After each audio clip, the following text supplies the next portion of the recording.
With a song in my heart, the story of men and their music, of composers who really had a song in their hearts.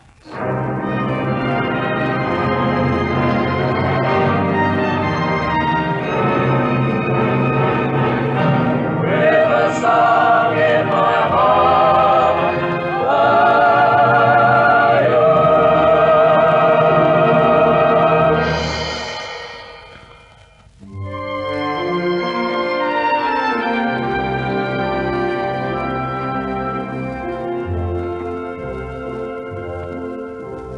I've told every little song just how sweet I think you are. Why haven't I told you? I've told ripples in a brook, made my heart an open book. Why haven't I told you? Friends ask me, am I in love? I always answer yes. Might as well confess. If I don't, then yes. Maybe you may do it too. Oh, my darling, if you do, why haven't you told me?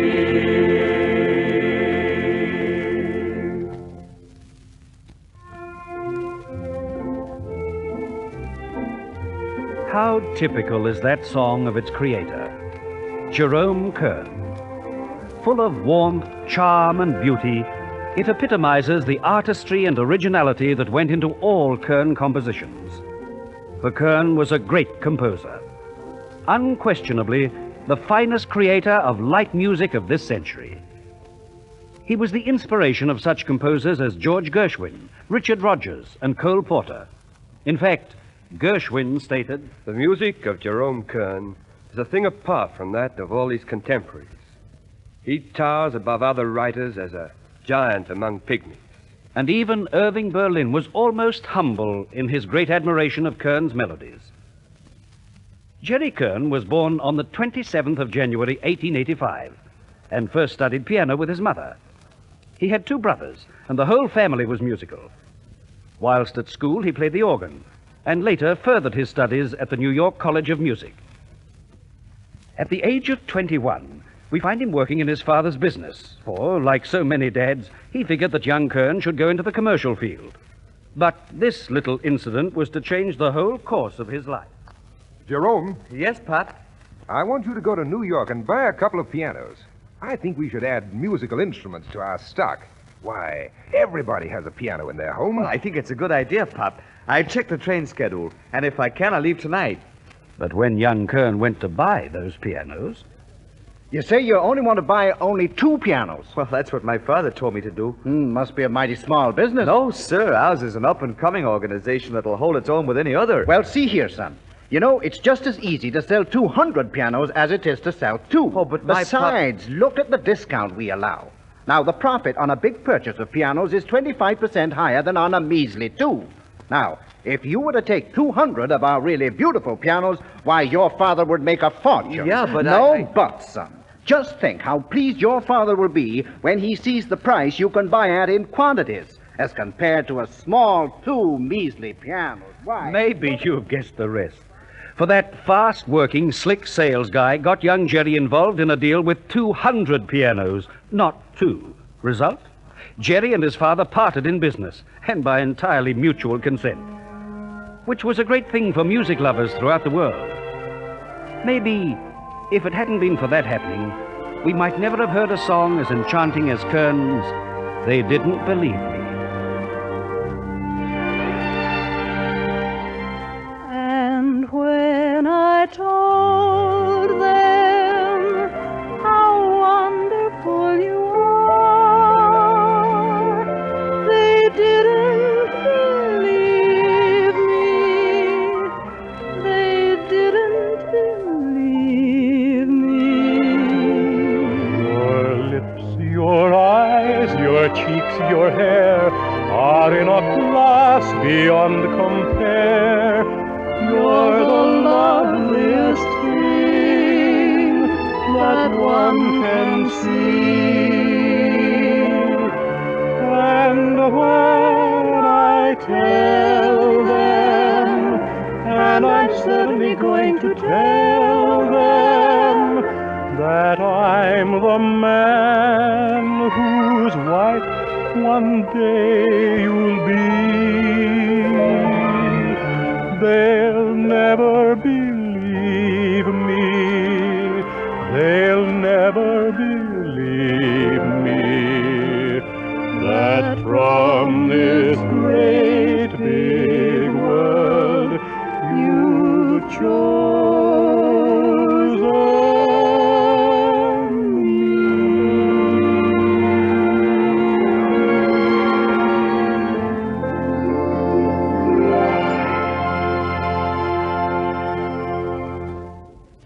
Yes, he wrote that number way back in 1911 as an interpolated song in the musical comedy The Girl from Utah.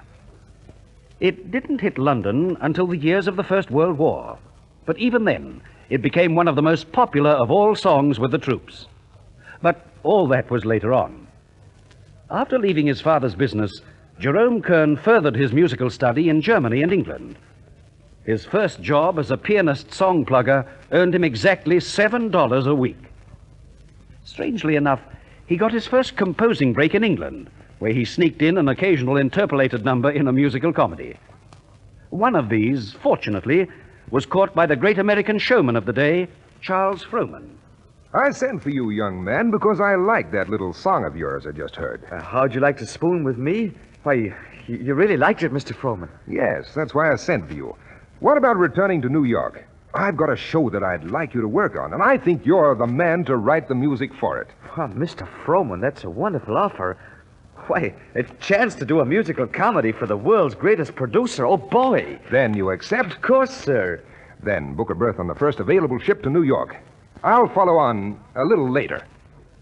But Charles Frohman never reached New York.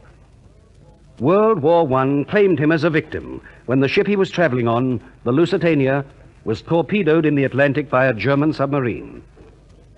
But back in New York, Kern was at last going places, and in one of his early musical comedies, Oh Boy, gave us that haunting melody, Till the Clouds Roll By. Oh, the rain comes a pitter-patter, and I'd like to be safe in bed. Skies are weeping while the world is sleeping, trouble heaping on ahead. It is vain to remain enchanted and to wait for a clearer sky. Helter-skelter, I must fly for shelter till the clouds roll by.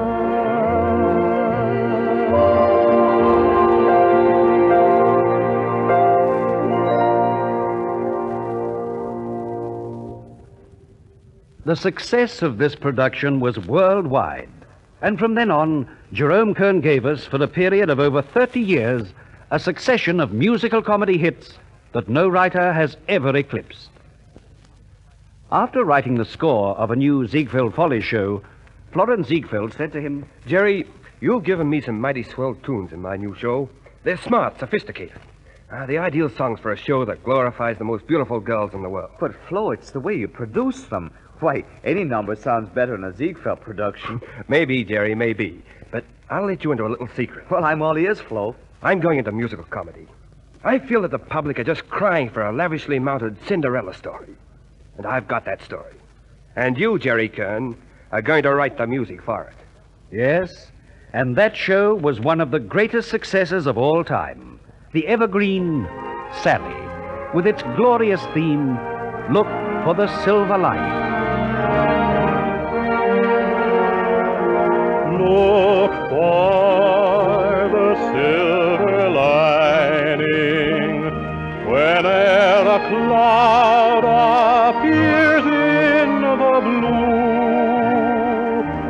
Remember somewhere the sun is shining, and so the right thing to do is make it shine for you. A heart full of joy and gladness will banish sadness, sorrow and strife. So always look for the silver lining, and you will find the sunny side of life. Look for the silver lining whenever a cloud appears in the blue. Remember somewhere the sun is shining, and so the right thing to do is make it shine for you. A heart full of joy and gladness will banish sadness, sorrow and strife. So always look for the silver lining, and you will find the sunny side of life.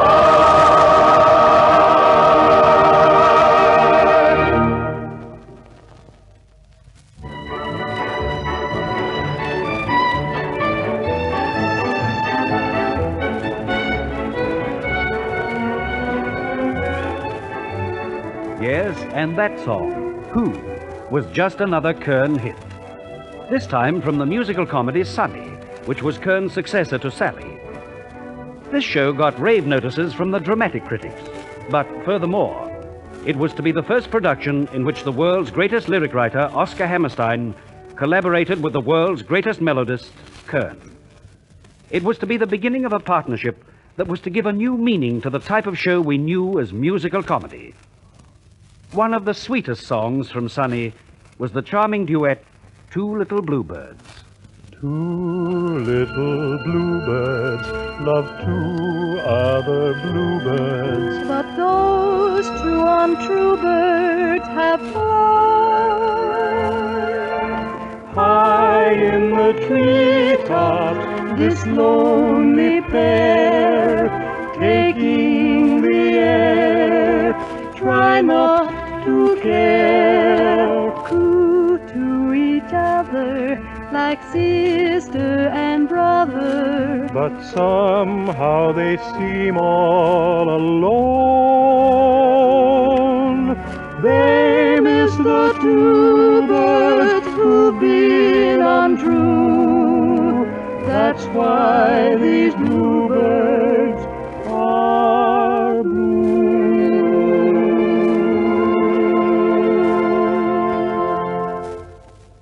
After two such successes as Sally and Sunny, the wise heads of Broadway were saying that Hammerstein and Kern would never be able to write a show to top the box office returns of those two smash hits. But they were wrong. For one sunny day, Hammerstein called on Edna Ferber, the noted authoress of bestsellers. Miss Ferber, now that we've got over preliminary introductions, I'll come to the point. I'd like to write a musical around your novel Showboat. Oscar Hammerstein, that's wonderful. But do you think it possible?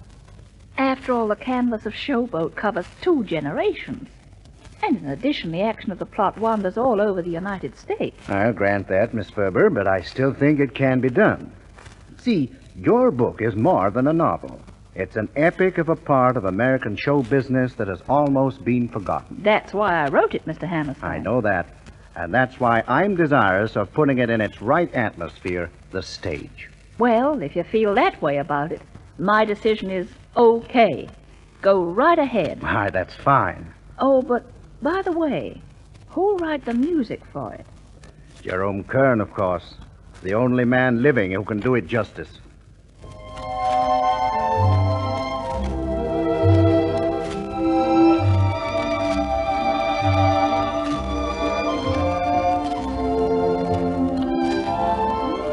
Well, you know the rest.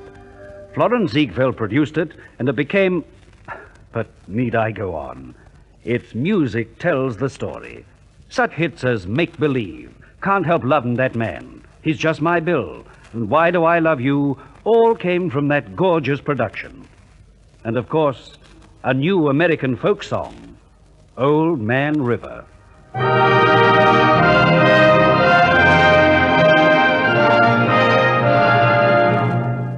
Old Man River, that old man river, he must know something, but he don't say nothing.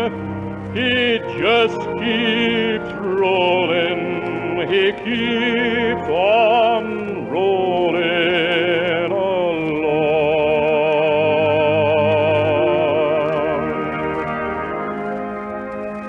He don't plant taters and he don't plant cotton, and them that plants them are soon forgotten.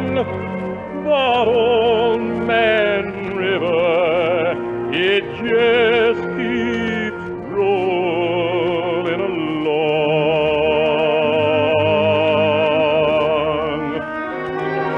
You and me, we swear and strain, body all aching and racked with pain. Hold that barge and lift that bale. You gets a little drunk and you land in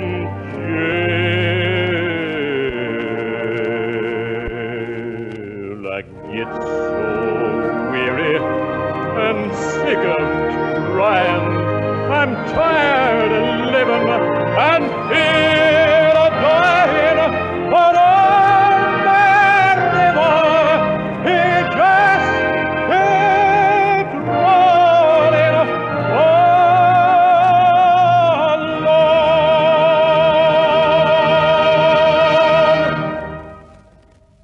But what of Jerry Kern? What sort of a man is he?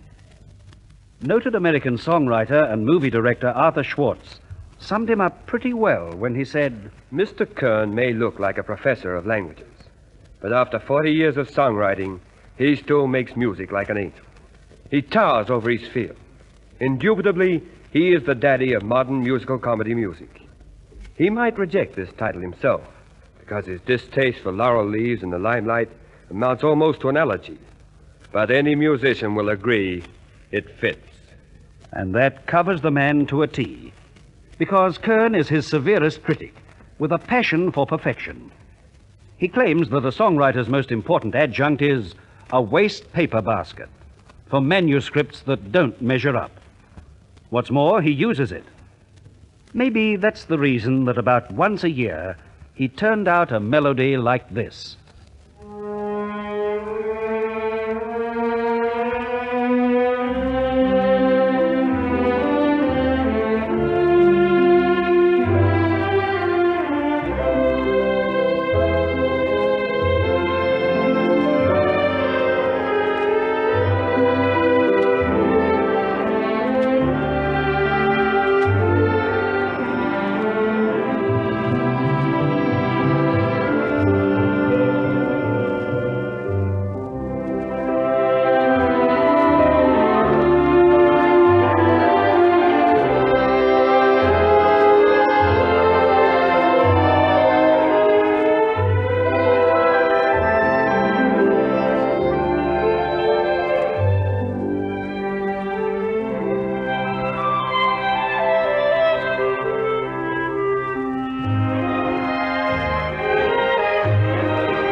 To attempt to cover Kern's music in a half-hour program is asking to push the pyramids into a peanut. It can't be done. But to recall some of his hits. The musical comedies Roberta, Music in the Air, The Cat and the Fiddle, to mention just a few. Really glorious melodies like Long Ago and Far Away, The Song Is You, The Last Time I Saw Paris. Hold everything. What's the use of talking about Kern songs? Let's hear some more, as a tribute to this grand little man who died a few short years ago in New York. So to our finale, a medley of Kern hits.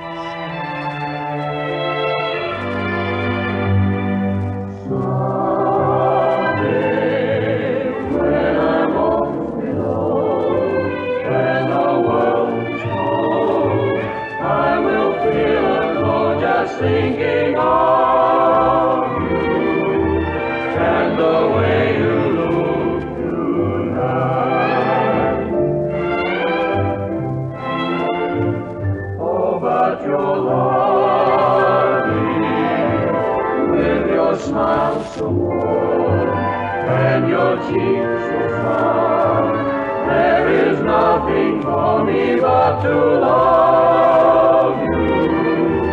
Just the way you look tonight.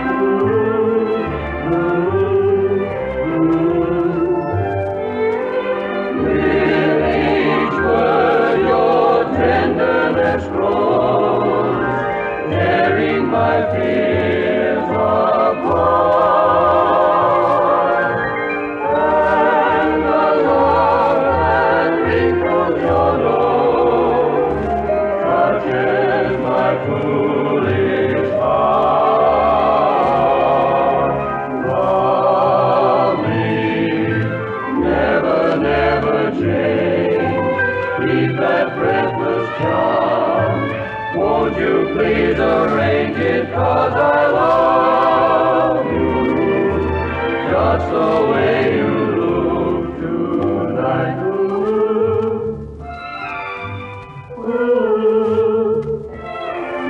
Just the way you look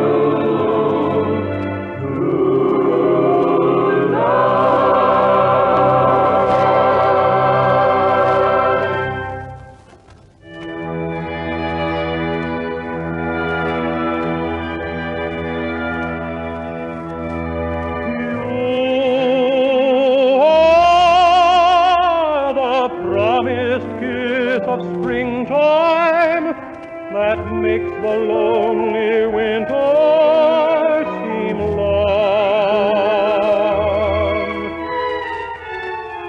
You are the breathless hush of evening that trembles on the brink of a lovely song.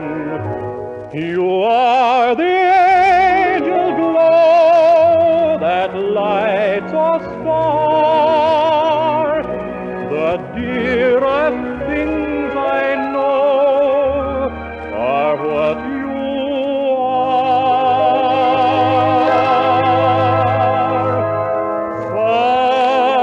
Someday my happy arms will hold you, and someday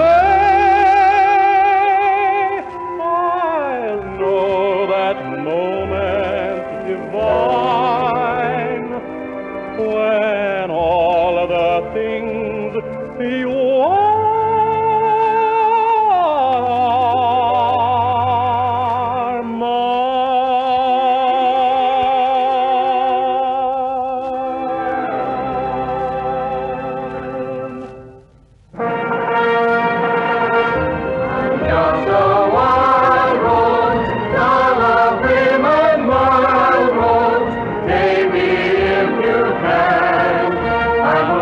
too soon, any man.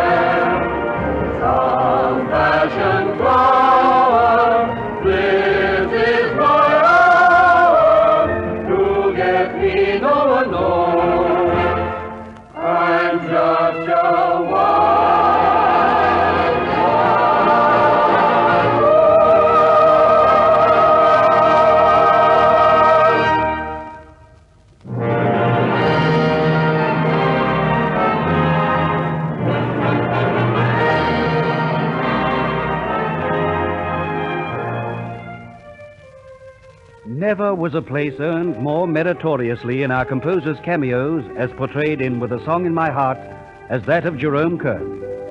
To this composer, the whole music world will be eternally grateful, for past generations as well as generations to come.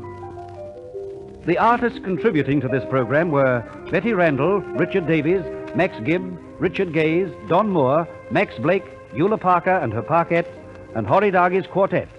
Your compere was John Morgan. Orchestra and chorus were under the baton of William Flynn. With a Song in My Heart was produced by Alfred Potter and scripted and directed by Jack O'Hagan.